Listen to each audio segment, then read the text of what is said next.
Well, it's been a while since I've uploaded a video, so I apologize.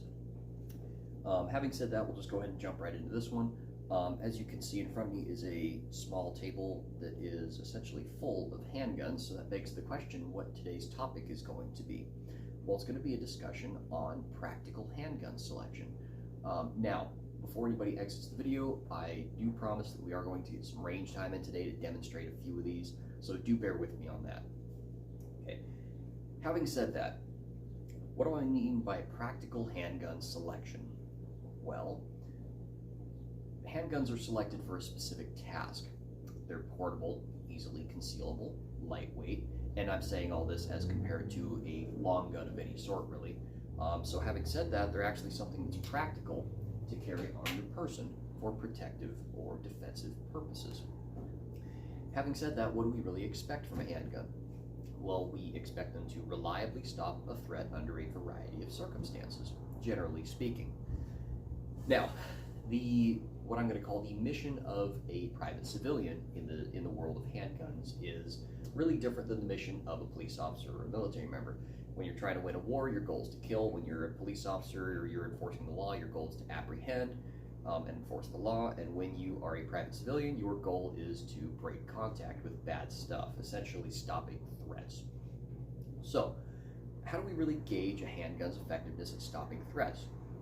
Well, there's a few established ways we can go about doing this, like using the FBI 10% ordnance gelatin test for measuring bullet penetration, or studying handgun mechanics for projectile ballistics from the 80s and 90s, back before we understood such things, back when things like 40 Smith & Wesson and 10mm automatic were actually popular because we didn't have a fundamental understanding of these things.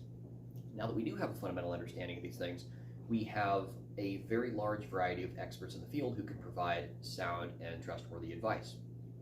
The biggest source or reference that I can come up with off the top of my head is actually on the Active Self-Protection Extra channel. I will try to remember to provide a link in the description for the video, but what it is a video on what clueful instructors recommend as their everyday carry guns, or maybe just what they carry themselves. John Correa went to a Rangemaster conference, and I think it was like Las Vegas or something like that, at the convention center over there, and he took a poll of, I think, 51 Rangemasters. Rangemasters, if you're curious, are the highest level of qualified range instructors that there are. They're qualified to teach military, police, and private sectors, among other things, along with training other trainers. So they are a very clueful and successful group of people. And long story short, the general consensus at the end of it all was the best recipe for success is as follows: a reasonably sized, double-stack, polymer-framed, reliable handgun chambered in 9mm, loaded with Federal HSTs or Spear Gold Dots, with a few rare exceptions because of some existential circumstances. Having said that, I don't necessarily subscribe to that opinion, because you're not just taking a group or a poll from a group of clueful people. You're taking a poll from a group of people that aren't really representative of the overall populace in the world of defensive handgunning. Having said that, what is practical handgun selection? Well, it's selecting a handgun that gets the job done to the best of its abilities, suits your abilities and your needs, and is something you can actually adhere to program compliance with. In other words, can you make yourself carry it every day? Now, in the interest of full disclosure, me, myself, and my body type dictate that I am very well suited to carry full-sized or larger handguns, such as service pistols or larger. And it's because of that kind of, well, I can pull my shirt tight for you so you can actually see, that sort of a Barbie doll hourglass shape I have to my waistline, which provides me the opportunity to use outside the waist concealment and hide big guns. So I generally take advantage of that opportunity, because in the world of handguns, usually bigger is better, and usually higher capacity is better, usually longer is better, and so forth. My dad, on the other hand, has more of a straight wall, ectomorph type body type, although he is 6'3" and has huge orangutan hands. So he carries a Glock Model 40 of all things, with the largest back strap you can actually put on it. Different people have different needs, but for the sake of today's video, I'm going to stick with what I generally consider good for me. And I think this will actually be beneficial to everybody watching this, because it's easier to see full-sized handguns on camera anyways. So, yay. So what do I consider practical? Well, there are generally, to me, 5 aspects of an acceptable carry gun that you're willing to bet your life on. They are as follows, to simply summarize: safe, accurate, reliable, capable, and practical. So what do I mean by all these things? Well, let's talk about them one by one. Safety should be obvious. You shouldn't be able to drop it on the ground and set it off. Okay, this is 2022. Handguns need to be drop safe. If you're carrying some old Jericho or Makarov from the 19-whatevers and it's easily set off by some existential force like dropping it on the floor, or catching a piece of clothing in the trigger guard because it's such a poor design at the firing mechanism or the fire control group that it goes off that easily, or any number of things that make it generally unsafe, then I don't believe it qualifies for this. That is the number one first priority. Reliable. Reliable is very subjective. It depends on who you ask. Every handgun at some point or another is going to have a failure of some point, especially generally speaking in the first, let's say, 100 rounds after you buy it brand new off the showroom floor. This Glock, for example, which we'll talk about later, is well renowned as being one of the most reliable handguns on planet Earth. People have seen these go 2,000, 3,000, 4,000 rounds straight without cleaning them, without a single failure. I experienced 4 failures in the first 50 rounds that I had this gun. 2 failures to feed, 1 stovepipe, and 1 failure to eject. And yes, in case you're wondering, I did, first thing after I bought this, take it home, clean it, lubricate it, before I fired a single round through it. So does that make this an unreliable handgun? Well, no, because I've since put like 600 more rounds through it and I've never had another malfunction since. Things have break-in periods. Don't be overly judgmental. Having said that, what's my parameters for reliability? Well, I'm certainly not going to expect everybody out there to adhere to the John Correa rules on this standard. His rules are: go run 500 rounds through it, 50 or 100 of which better be your carry ammo, and you should experience 0 malfunctions. If you have 1 stoppage, you better be able to explain it. It better be ammo related. So I do not subscribe to that opinion. I subscribe to more of a practical opinion for an everyday carry basis for the average person. Again, this is about the average person, hence the name of the channel. Having said that, what are my standards? Well, a fresh, clean gun after it's broke in, you should be able to run 100 rounds through it at the range, followed by a full magazine of whatever your carry ammo is without a stoppage. That to me is a fair mark for reliability. Can a clean gun get through 100 and I'm going to say 15 rounds, right? That's a fair expectation of a handgun. If it does, then you should carry a clean handgun in your holster and you should clean it every time you shoot it, unless you do go through the process that John Correa set forth and run hundreds and hundreds and hundreds of rounds through it and so forth and make sure that it's the most reliable thing on God's green earth. But having said that, what's a practical thing for an everyday civilian? A clean gun should run 100 rounds with 0 stoppages, plus a magazine of your carry ammo. Make sure you keep that magazine separate from your range magazines to maintain that standard of reliability. So, we have safe, reliable, accurate. Again, a very subjective point of view. A lot of people say accurate is if you clamp it into a bench vise, it should plug the same hole over and over at 20 yards or something like that. That's just ridiculous. Not every handgun in the world is capable of doing that, especially something without a fixed barrel. You know, something like these. Everything on this table, with the exception of this one, is a delayed blowback or recoil operated system. They have tilting barrels. You know, you're not going to get that level of accuracy out of a pistol of all things. So what's my level of accuracy? Well, I go by the 3 rules of 10. What are those, you might ask? Well, it's very simple. 10 rounds at 10 yards in the 10 ring of a target. You, with your handgun, should be capable of pulling that off. If you can, that handgun is accurate enough to carry for self-defense. So, safe, reliable, accurate, practical. So, again, everything here is going to be very subjective. What do I mean by practical? Well, ask yourself the question, is it the right size for you? You know, can you make yourself carry it every day? Does it carry a caliber that you can handle fairly well? Is it too expensive or is it inexpensive to shoot? Is it versatile? You know, does it have fixed front post sights where they are not interchangeable, or can you put night sights on it, for example? Can you mount a flashlight on it? So really practical, is it suited to you?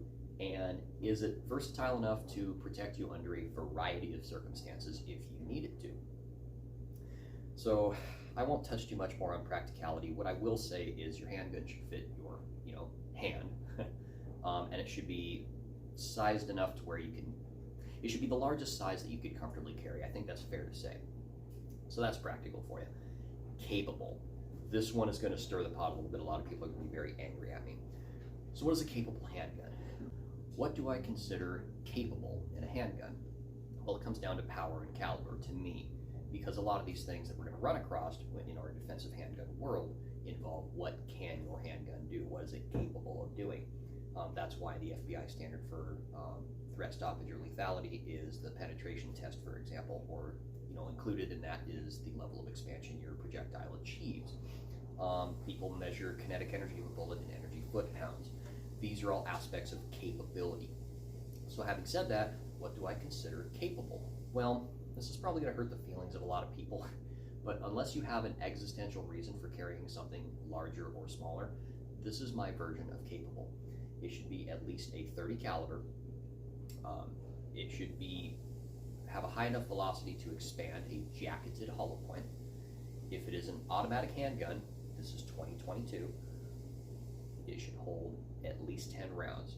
I will allow a 9-round magazine so long as it's capable of having a chambered round on top of it. If it is a revolver, it should be a 6-shot revolver. And on top of that, it should be up to or less than a .45 caliber. Those of you rare enough out there to carry Desert Eagles are going to be pissed at that, but you know what? It doesn't carry 10 rounds anyway, so it didn't meet my parameters to begin with. Having said all that, what about stuff that falls outside those parameters? A lot of people out there watching this video are going to be angry with me because they carry a 5-shot J-frame. And to those people, I say no excuse, unless that's your only gun. So here's a couple of good excuses. I can't afford anything else, and this is what was given to me by a family member. It's a family heirloom, and I promised my dad on his deathbed I would always carry it with me to stay protected. I know somebody under that circumstance, that's why I said that specifically. I have degenerative arthritis in my wrist, and I can only fire a .22 without harming myself. I can't afford to shoot 9mm at the range, so I have to use a .22. These are all reasonably legitimate reasons to fall outside of the capable parameters. So here's some not acceptable reasons. 5-shot J-frames are comfortable to carry. Sorry, if you carry a 5-shot J-frame, then you have robbed yourself of, if I did my math correctly, an additional 20% on top of what you could have had. To me, a 6-shot revolver is necessary because a ton is, I'm not going to say it's common, but it is extremely not uncommon to see 6 shots fired in a civilian self-defense encounter. Actually, I am going to say that's common. It's not uncommon to see 8 or 10. It's pretty uncommon to see 12 or 15, right? But, okay, I'm not going to fall outside the realm of reality here, but I am going to say you need 6 rounds on your person. And I'm sorry, if you carry a 5-shot J-frame with a speed loader in your pocket, that does not count. There is, in 40,000 gunfights, John Korea has never seen somebody introduce a reload into a gunfight where it mattered. And it takes time, and you need cover, and there's skill sets involved. All these things where your 5-shot reload for that J-frame is useless to you. I'm sorry, but that is reality. So that begs the question, well, then what should I have chosen, if you're going to tell me what I did or didn't do right? Well, instead of a 5-shot 38, how about a 6-shot 32 mag, 32 H&R Magnum? It's ballistically compatible with the 38 Special Plus P. It's got an extra round, it's lower recoil, and it's the same size gun. Okay. Instead of that Ruger, what is that thing called? Ruger LCP or whatever, that's a single stack 380. Instead of something like that, Beretta makes excellent, I can't remember the model names off the top of my head, but Beretta and Taurus make excellent substitutes for 380 and 9mm caliber handguns that are about that same size and dimension that hold double stack magazines, and they're 8 or 9+1. If you carry an 8+1 and you got 9 rounds, you better be able to shoot it fast and accurate. Okay, I know there's a lot of 1911 guys out there who are probably still angry about that last phrase that I used, where it better have a 9-round magazine or better. If your gun is suited to you well enough to where you can shoot it fast and accurately and make 9 rounds count, I would deem that on the edge of acceptable. That's why I'm giving the grace to the 1911 guys. I am not going to give that same grace to people that carry 7-round compact 9mm when there are 10-round 9mm that fit that same parameter. Smaller guns like that are inherently difficult to shoot accurately. They also have inherently less features as the large guns do. For instance, the Beretta and Taurus that clones or whatever that I mentioned earlier that have 7 or 8+1 380 or 9mm magazines. Usually they're the double action hammers, double single action autos, just like this Gerson Beretta clone. Generally speaking, those don't have interchangeable sights. They don't have Picatinny rails. You're already sacrificing so much. Why sacrifice the capacity for a gun that, by the way, probably costs the same as this Model 19 from Glock, and probably weighs more, if we're being honest with ourselves. So, having said that, what's capable? 30 cal, expanding a hollow point, 10 rounds in an auto, 6 rounds in a revolver. Don't carry 50s because it's stupid. Okay, you don't want to sacrifice your ability to shoot fast and accurate just because you think something's cool or uber powerful or something like that. And by the way, that goes for revolvers too. No carrying anything larger than a 44 Magnum, please. Okay, it goes toward practicality and shootability too. That's all part of capable. So, to summarize, safe, reliable, accurate, practical, and capable. So having said that, let's get to the bread and butter of this video, which is what you guys have all been itching to see, everything on this table in front of you. Let's take a look at a couple of things that just don't cut the mustard. So starting with this. Now I don't have the cylinder in this because the only cylinder I have for this is currently loaded. Everything on this table is currently unloaded. But this is an 1858 Remington. This is a single action muzzle loading black powder revolver. Its reliability is not very good. Its accuracy is not very good. Its size is generally too large to conceal. Its operation is generally too complicated for the average person. And overall, this makes this an impractical defensive carry gun unless you have some existential reason. Those of you out there with a record know exactly what I'm referring to.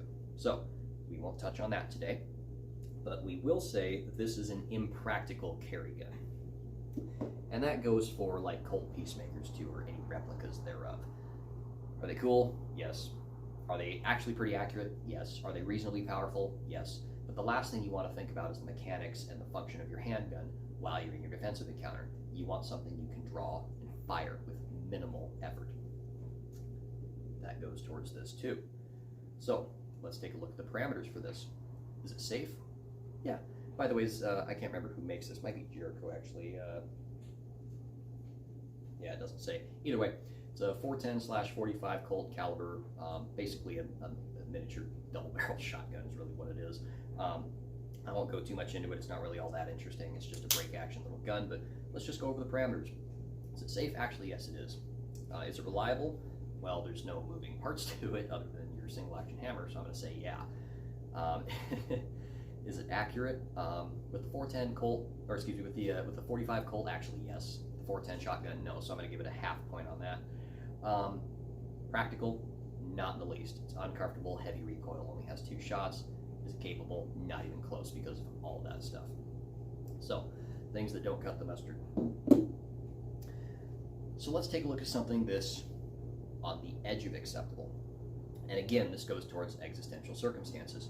If this is what you have and you're able to trade it in but not willing to, I would understand. How about a Smith & Wesson Model 30? This is a 6-shot 32 Smith & Wesson long with a 3-inch barrel. It is safe, accurate, reliable, practical depending on your hand size and things like that. This is a great woman's gun. You know, and I say that the least misogynistically as possible, but this makes a great wife gun. It just does. The size of the grip, the low recoil, all of it suits itself very well to these things. Not very versatile, again, fixed sights, no ability to put a flashlight on it, of course, but it's concealable, it's lightweight, 6 rounds. The only thing it struggles with is capable. Is it at least 30 cal? Yeah. Does it hold 6 rounds? Yes. The problem is, does it propel a bullet fast enough to expand a hollow point? No. The trade-off you get with that is if you run jacketed round nose or lead slugs through this, you get the exact correct penetration depth for this for what the FBI considers a capable caliber. So a little bit of a trade-off there. So I'm going to say it gets 4.5. If you owned this and you carried it for a good reason, I would completely understand. So how about something else that's on the edge of practical? This is my Colt government model, caliber 22 long rifle. It's actually a licensed replica made by Walther. It has a 12-round magazine.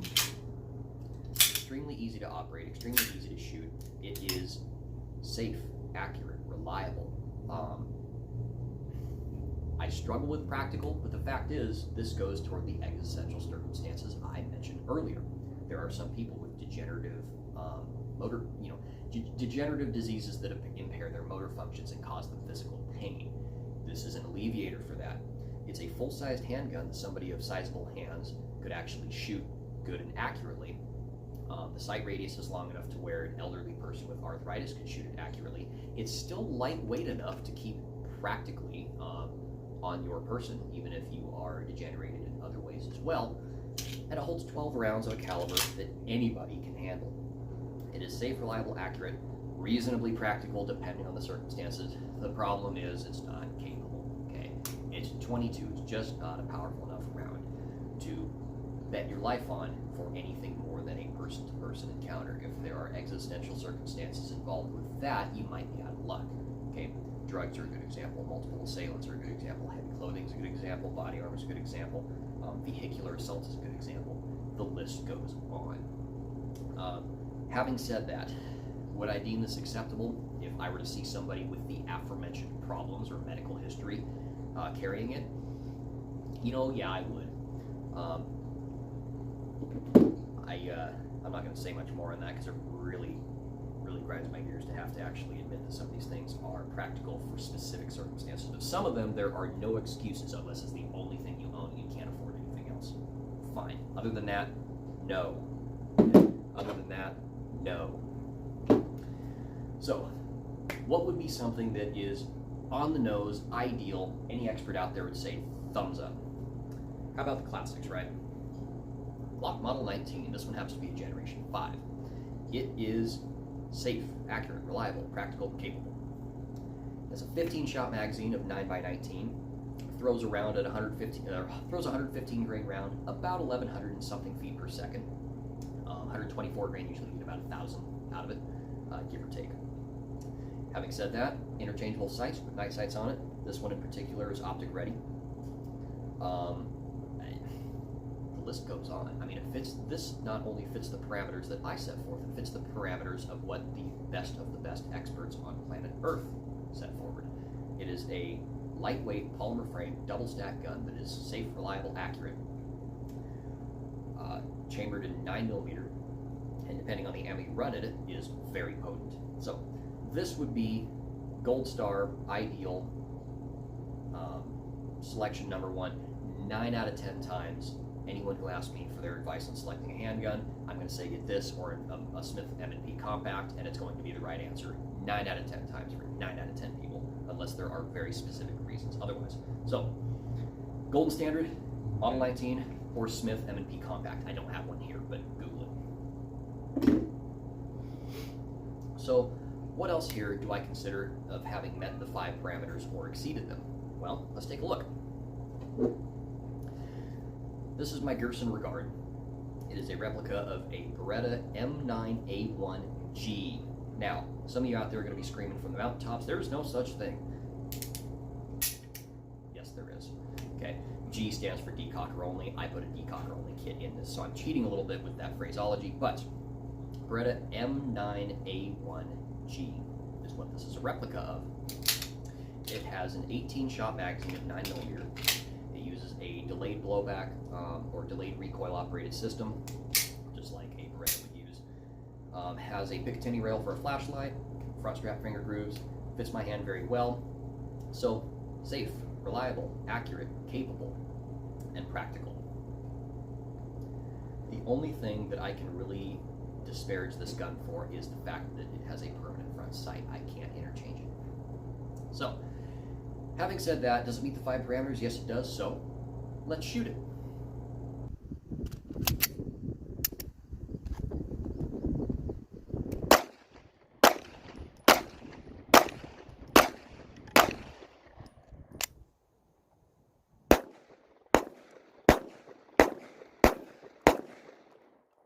Okay, so we got to shoot that gun at the range. That's pretty cool. How about the next one?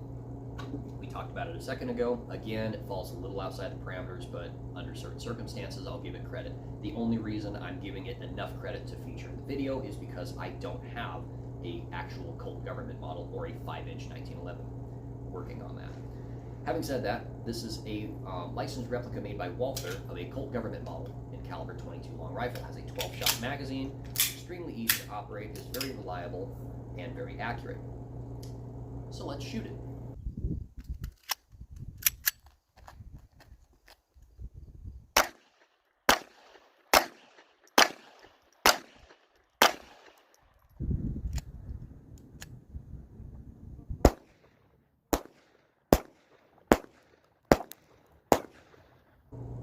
Okay, we already talked about the Glock 19. There's 100,000 videos on YouTube showing people shooting Glock 19s. It's not very interesting. Look one of those up. Next up on the docket is my personal favorite carry gun. This is a Glock Model 41. Now, this one happens to be modified to my liking. You'll see it has a flat-face trigger and nice sights and a 3.5-pound trigger, a short reset, and no over-travel sear put into it by a gunsmith. On top of other things like my extended magazine release, my extended slide stop, and things like that. The list goes on. It's heavily modified to suit my needs, but other than that, as far as outside, it's pretty bone stock. I haven't had it stippled or anything like that. Caliber 45 automatic, comes with a 13-shot magazine, double recoil spring, generation 4, and usually a 5.5-pound trigger modified to 3.3. Having said that, it's a fantastic gun, long sight radius, easy to shoot for the caliber. Easily upgraded, the list goes on. So, let's shoot it.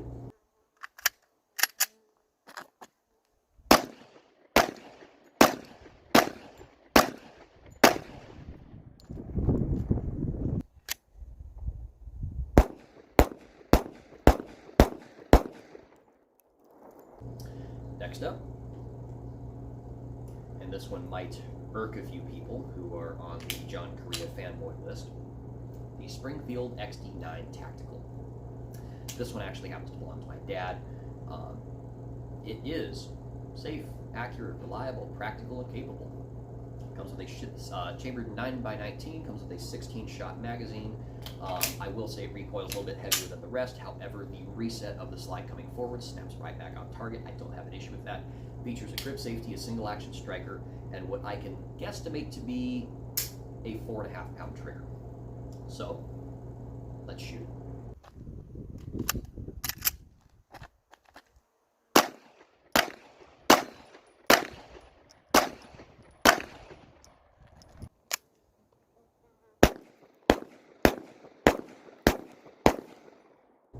Okay, next up on the list is going to be one of the only featured revolvers in this video. I talked about the Smith Model 30. I'm not really going to take that to the range and shoot it because I think it would be mundane to the point. However, I do want to show this one to you guys. This is the first carry gun I ever bought for myself. It is a 6-shot 357 Magnum made by Smith & Wesson. It is a 686-6 Pro Series stock service revolver. Features about an 11 or 12-pound trigger pull, or a 4-pound trigger pull, 3 to 4 depending on the day and how cold it is, on single action. Nothing too special about the size. I'm working on upgrading that. But overall, it's a 6-shot revolver and a capable caliber. It is safe, reliable, accurate, capable, practical. So, let's shoot it.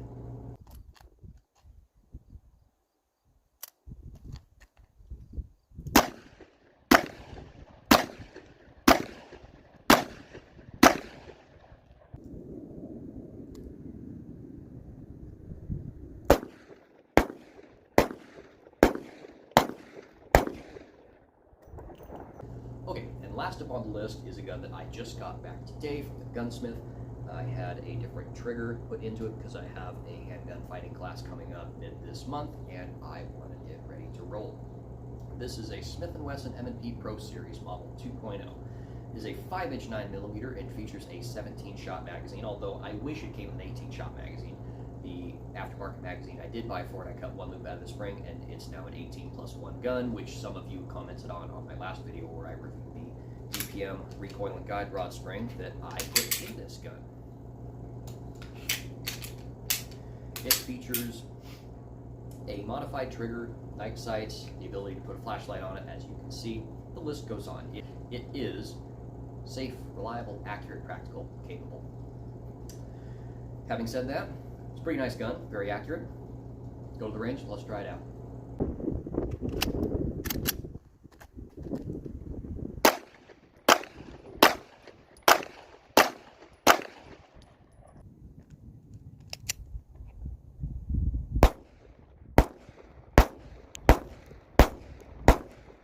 Okay, so that was fun, and you got to see some of my mediocre handgunning skills. Having said that, what can we really take away from all this today? What can we learn from this? Well, if you're looking for a handgun that meets the 5 parameters of what I consider the standards of a qualified daily carry handgun that you're willing to bet your life on, there's a wide variety of options. Tons of things, tons of options, tons of different price points, tons of different designs, weights, calibers, capacities. The list goes on. So what's really the takeaway from all this?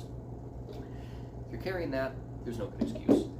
Carrying this, there's no good excuse. Not anymore. This is 2022. Unless there are very, very specific existential circumstances, you should be carrying something that is safe, reliable, accurate, practical, and capable. And everything you saw here today at the range meets those parameters. So, having said that, if you stuck through the whole video, I really super appreciate it. I do hope that you enjoyed it. I hope you learned something, and I hope you have some takeaways in which to share with your friends and family who may be in the market these days of purchasing their first defensive handgun. Thanks, guys.